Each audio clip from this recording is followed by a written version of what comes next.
The bus sighed to a stop, its air brakes hissing like a tired snake. Jack Reacher stepped off and onto the cracked asphalt of Redemption's Hollow, Montana. The town wasn't a destination. It was a pause, a random point on a map he'd never seen before, chosen for no other reason than the fact that the bus was stopping there anyway. A cold wind whipped down from the jagged peaks of the surrounding mountains, carrying the scent of pine and something older, like dust and forgotten industry. The sky was a flat, unforgiving gray. Reacher owned nothing but the clothes on his back and a toothbrush in his pocket. He carried no phone, no ties, no expectations. He was a ghost drifting through other people's lives, a man in perpetual motion. Redemption's Hollow looked like a place where motion had died a long time ago. Its main street was a collection of weary-looking buildings, their facades faded by decades of sun and snow. A general store, a bar with a flickering neon sign, and a diner advertising the best coffee in the Rockies. Reacher headed for the coffee. The diner was warm, smelling of stale grease and freshly brewed chicory. A handful of patrons hunched over their meals, their conversations low and sparse. They looked up as he entered, their eyes lingering for a moment before flicking away. He was a stranger, an anomaly in their predictable world. He took a seat at the counter. The waitress who approached him was young, maybe early 20s, with tired eyes that didn't match her age. A faded bruise, the color of a stormy sky, marred the sharp line of her jaw. She kept her head tilted, as if trying to hide it in the shadows. "What can I get you?" she asked, her voice barely a whisper. "Coffee black," Reacher said, "and a slice of whatever pie is fresh." "Apple," she said, not meeting his gaze. "Just came out." She moved with a nervous energy, her hands trembling slightly as she poured his coffee. Reacher watched her in the reflection of the chrome napkin dispenser. He'd seen that kind of fear before, in too many places. It was a quiet poison, the kind that seeps into the foundations of a town and rots it from the inside out. He drank his coffee and waited for his pie. The silence in the diner was heavy, thick with things unsaid. The pie arrived. It was good. As he ate, a new customer swaggered in, bringing a blast of cold air with him. He was young, arrogant, with the kind of confidence that comes from never having been told no. He wore a brand-new sheriff's department jacket that looked too clean for the town. The few locals in the diner tensed. The young man ignored them and walked straight to the waitress. "Clara," he said, his voice loud in the quiet room. "Got a minute?" The waitress, Clara, flinched. "I'm working, Wes. It'll only take a second," he insisted, his hand closing around her arm. It was a gesture of ownership. Reacher's eyes narrowed. He took another slow bite of his pie. He wasn't a hero. He never went looking for trouble. But he had a finely tuned sense of injustice, an internal compass that always pointed toward the bullies, the predators, the men who used their strength against the weak. "Let her go," Reacher said. He didn't raise his voice. He didn't have to. The words cut through the diner's thick silence like a razor. Wes turned, his eyes locking onto Reacher. A smirk played on his lips. "What did you say, old man?" "I said," Reacher repeated, placing his fork down carefully. "Let her go." Wes Colter was the sheriff's son, a fact that seemed to grant him immunity from common decency. He puffed out his chest. "This is none of your business, Drifter. Why don't you finish your pie and get back on whatever bus you rode in on?" Reacher didn't move. He just watched Wes, his gaze flat and unreadable. He could calculate the distance between them, the force required to break the wrist currently gripping Clara's arm, the trajectory Wes would take as he hit the floor. It would be over in less than 2 seconds. But violence was a tool, and sometimes the threat of it was more effective than the act itself. "You have 2 seconds to take your hand off her," Reacher said, his voice a low rumble. 1. The arrogance in Wes's eyes faltered, replaced by a flicker of uncertainty. He saw something in Reacher's stillness that was more menacing than any shouted threat. He let go of Clara's arm as if it were hot. She scurried away, back to the safety of the kitchen. Wes shot Reacher a venomous glare. "You just made a big mistake." He turned and stormed out of the diner, slamming the door behind him. The other patrons went back to their food, refusing to acknowledge what had just happened. Their silence was a form of survival. Reacher finished his pie, paid his bill, and left a generous tip. As he walked out into the cold Montana air, he knew his plan for a quiet night had just been canceled. He had kicked a hornet's nest. Now he had to wait to see how badly he'd be stung. He found a cheap motel on the edge of town, a place where the carpets were stained and the locks were flimsy. It suited him fine. He lay on the lumpy bed, hands behind his head, and listened to the sounds of the town dying down for the night. He was still awake when he heard the crunch of tires on the gravel outside his room. A car door opened and closed. Then, a heavy knock on his door. Reacher was on his feet before the second knock, silent as a shadow. He stood to the side of the door, out of the line of fire.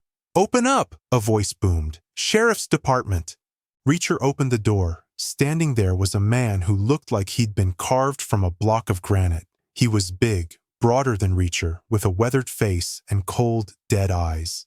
The badge on his chest read, Sheriff Colter. Behind him stood his son, Wes, looking smug. "You must be the hero from the diner," Sheriff Jed Colter said, his voice like gravel grinding. He looked Reacher up and down, a predator sizing up its prey. "I'm here to offer some friendly advice. This town, Redemption's Hollow, it has its own way of doing things. We don't take kindly to outsiders sticking their noses where they don't belong." "I was just having some pie," Reacher said. "And now you're finished," the sheriff said. "The first bus out of here is at 6 a.m. I suggest you be on it." It wasn't a suggestion. It was an order. Reacher felt that familiar switch flip inside him. The quiet, apathetic drifter receded, and the man who had spent a lifetime enforcing his own brand of justice took his place. He had planned to be on that bus, but being told to do something by a man like Jed Colter had the opposite effect. "I'll think about it," Reacher said. The sheriff's eyes hardened. "There's nothing to think about. Be on the bus." He turned to leave, then paused. "And stay away from Clara. She's got enough trouble." Reacher closed the door. He knew he wasn't leaving. Not now. The Colters didn't want him here, and Clara was afraid. Those two facts were connected, and the connection was buried somewhere in the suffocating silence of Redemption's Hollow. He had a new purpose, to find out what it was. The next day, Reacher didn't take the bus. Instead, he took a walk. He circled the town, observing. He saw the Colter name everywhere, on the general store, the gas station, the sign for the long-defunct silver mine that loomed over the town like a tombstone. The family's grip was absolute. The locals moved with their heads down, their gazes averted, a community held hostage by fear. He ended up back at the diner. It was empty except for Clara, who was wiping down tables. When she saw him, her eyes widened in panic. "You should have left," she whispered, rushing over to him. "They're dangerous. You don't know what they're capable of." "What are you afraid of, Clara?" Reacher asked, his voice calm. Tears welled in her eyes. "It's my brother Danny. He disappeared a month ago. Everyone says he just took off, but he wouldn't. Not without me. He was looking into things." "What kind of things?" She glanced nervously toward the window. "The old mine. The Colters own it. It's supposed to be closed, but Danny saw trucks there at night. Big military-looking trucks. He said something wasn't right. He was going to find out what it was." She choked back a sob. "The last sheriff who started asking questions about the mine, he had a hunting accident. They found him at the bottom of a ravine." Reacher listened, piecing together the ugly picture. A missing boy, a dead sheriff, a powerful family with a secret to protect. It was a story he'd heard before, in different towns with different names. The details changed, but the core of it, the corruption, the greed, the abuse of power, was always the same. "I need to know what he found," Reacher said. It wasn't a question. That night, under the cover of a moonless sky, Reacher made his way to the Colter mine. The place was a ghost, a skeleton of old industry clinging to the mountainside. A high fence surrounded the property, topped with razor wire. A large reinforced gate blocked the main entrance. It was a lot of security for a defunct mine.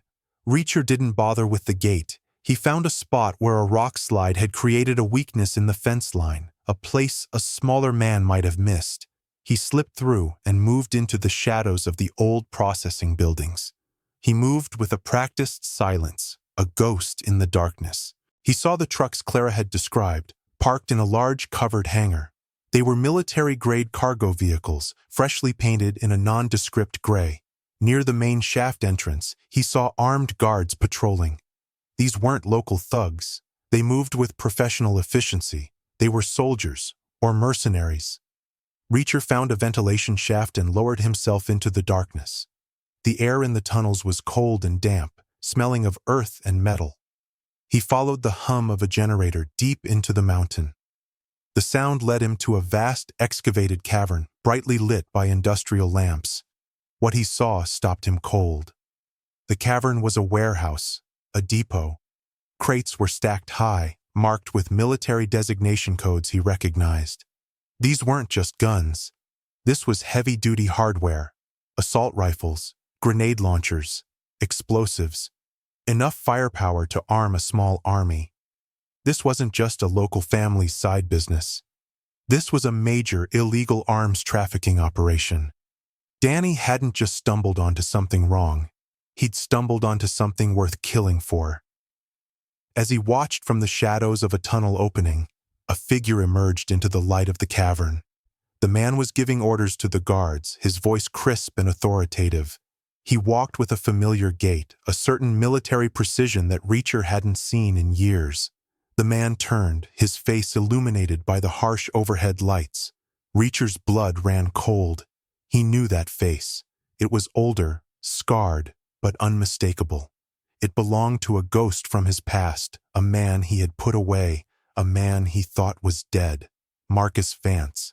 Vance had been a brilliant strategist in Reacher's old unit, a man with a mind like a steel trap and a conscience made of smoke. Reacher had discovered Vance was selling military intelligence to the highest bidder. He'd exposed him, and Vance had been court-martialed, sentenced to life in a military prison. The official story was that Vance had died in a prison fire years ago. The official story was a lie.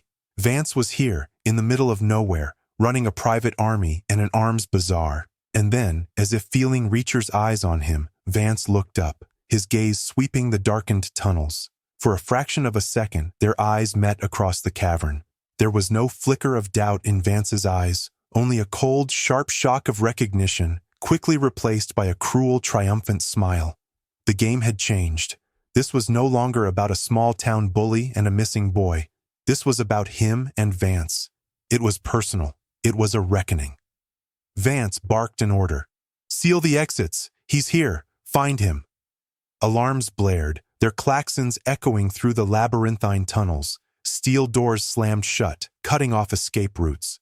The hum of activity in the cavern turned into the organized chaos of a manhunt. Vance knew Reacher. He knew how he thought, how he operated. He knew Reacher was a minimalist, that he'd be alone, that he would use the environment to his advantage. This wouldn't be a simple fight. It would be a chess match in the dark, miles beneath the earth. Reacher faded back into the blackness of the tunnels. He had no weapon, no map, no backup. He was trapped in a mountain controlled by his old nemesis. But Vance had made a mistake. He had cornered an animal. And a cornered animal is the most dangerous kind. Reacher moved deeper into the unlit, forgotten sections of the mine. He ran a hand along the damp rock wall, his senses on high alert. The air was thick with the smell of wet earth and blasting powder. He could hear the shouts of Vance's men, their voices echoing in the distance. They were spreading out, a net closing in. He needed an advantage. He found it in a derelict storage room, a rusty pickaxe, heavy and balanced, and a coil of old, thick rope. It wasn't a rifle, but in his hands, it was a weapon.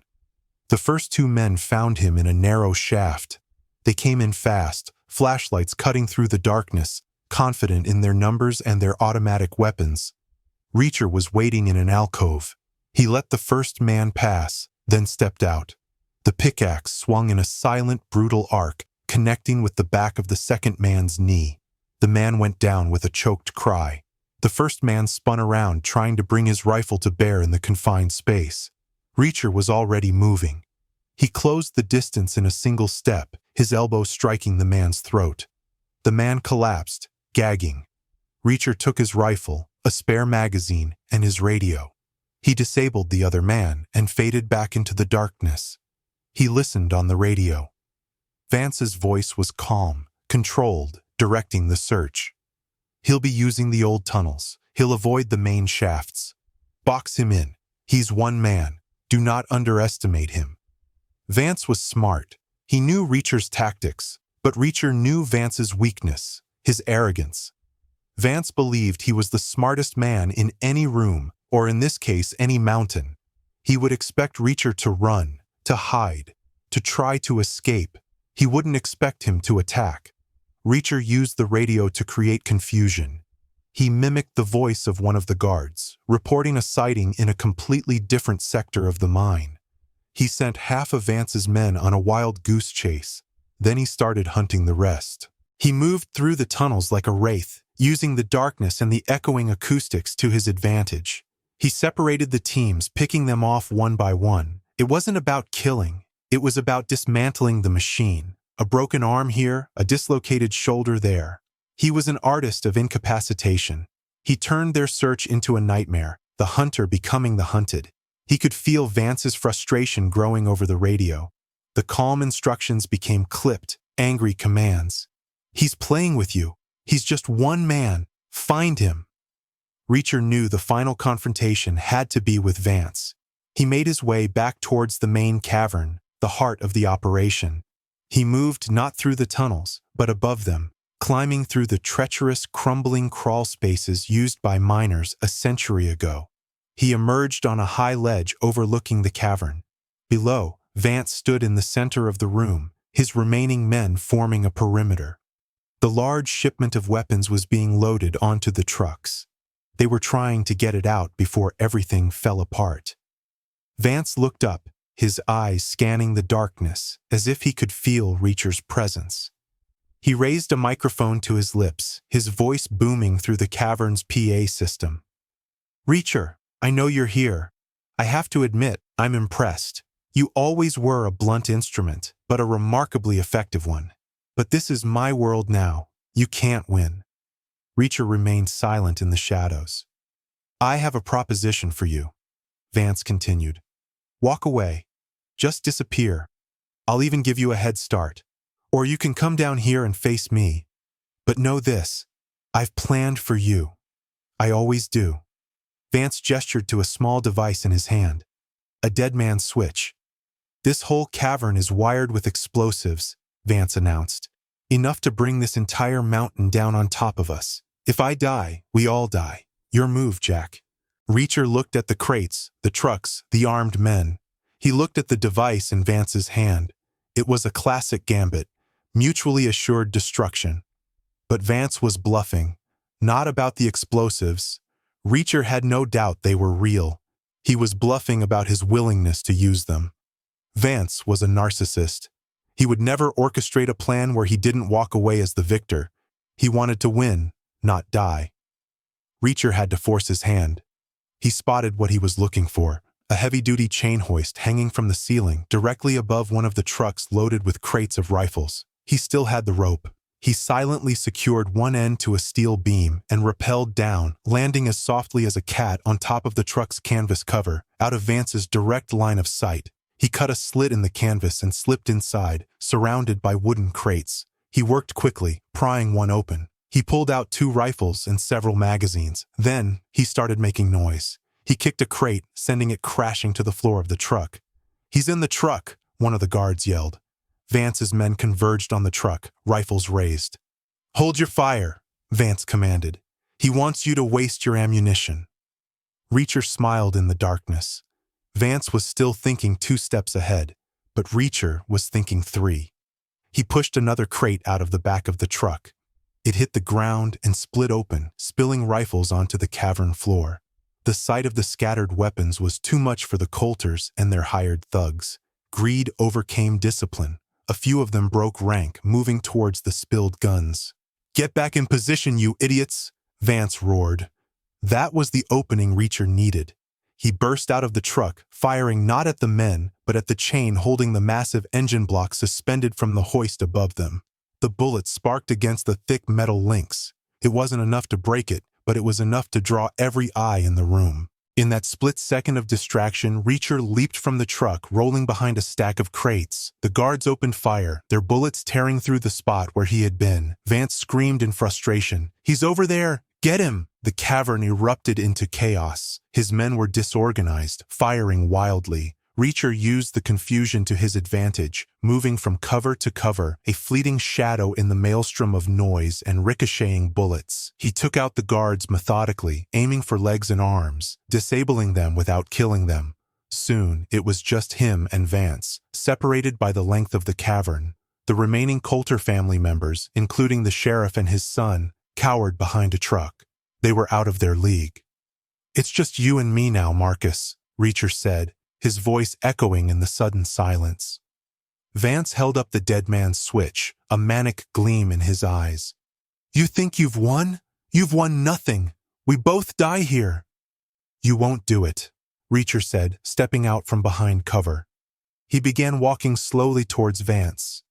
"You've spent your whole life running, hiding, building this little empire in the dark. You're too vain to see it all turn to dust." "You don't know me," Vance spat, his hand trembling. "I know you better than anyone," Reacher continued, his voice calm and even. He kept walking, closing the distance. "I'm the man who showed everyone what you really are, a coward, a traitor who sold out his country and his friends for money. That's what eats you alive, isn't it? Not the prison time, the humiliation. You can't stand that I beat you." Vance's face contorted with rage. "I built this. I am more powerful than you could ever imagine." "You're a ghost hiding in a hole in the ground," Reacher said, now only 20 feet away. "And when I'm done with you, no one will even remember your name." That was the breaking point. Vance's narcissism couldn't take it. With a primal scream of fury, he threw the dead man's switch to the side and lunged at Reacher, pulling a combat knife from his belt. The switch clattered to the floor, harmless. The bluff had been called. The fight was brutal and short. Vance was skilled, fast, and fueled by years of pent-up hatred. He slashed and stabbed with a wild ferocity. Reacher moved with cold, efficient precision. He parried, blocked, and absorbed the attacks, waiting for his opening. It came when Vance overextended on a lunge. Reacher caught his arm, twisted, and a sharp crack echoed through the cavern as the bone snapped. Vance screamed, dropping the knife. Reacher followed with a series of devastating blows, an elbow to the jaw, a knee to the ribs. Vance crumpled to the ground, a broken man. Reacher stood over him, breathing heavily. The fight was over. He picked up the radio from one of the downed guards. He keyed the mic and made an anonymous call, reporting a major weapons cache and hostage situation at the old Colter mine, giving precise coordinates. He knew federal agents would be swarming the place by dawn. He looked over at the Colters, who were staring at him in terror. He walked over to Sheriff Jed Colter. "This town is no longer yours," he said, his voice low and final. He didn't need to say anything else. Their reign was over. He found a service exit that hadn't been sealed, a small man door that led out onto the mountainside. The cold night air was a shock after the stale atmosphere of the mine. The first hints of dawn were painting the eastern sky in shades of gray and purple. He made his way back to the town. It was silent, asleep, unaware of the war that had been fought beneath it. He found Clara at the diner, where she had been waiting all night, her face pale with worry. "It's over," he said simply. "Your brother, I'm sorry. I didn't find him. But the people responsible won't hurt anyone ever again." He gave her a piece of paper he'd taken from the mine's office, a deed that proved the Colters had illegally seized her family's land decades ago. "This belongs to you. A good lawyer will know what to do with it." She looked at him, tears streaming down her face.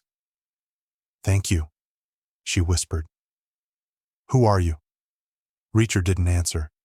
He just nodded, turned, and walked away. He didn't want thanks. He didn't want attachments. They were anchors, and he was a man built for the current. He walked to the highway on the edge of town, just as the sun broke over the mountain peaks. He looked at his reflection in the dark window of a closed storefront. Vance's words echoed in his head. "You're a blunt instrument, a ghost." Was that his fate? To drift from one fire to the next, a man defined only by the messes he cleaned up? He saw the flashing lights in the distance, a convoy of police and federal vehicles racing towards Redemption's Hollow. His work there was done. A long-haul truck rumbled down the highway, its headlights cutting through the morning mist. Reacher stood on the shoulder of the road and stuck out his thumb. He didn't know where the truck was going, and he didn't care. The road was all he had. It was his only destination. He had faced his reckoning, and his fate was to keep moving. The truck's air brakes hissed, and it slowed to a stop. The door swung open.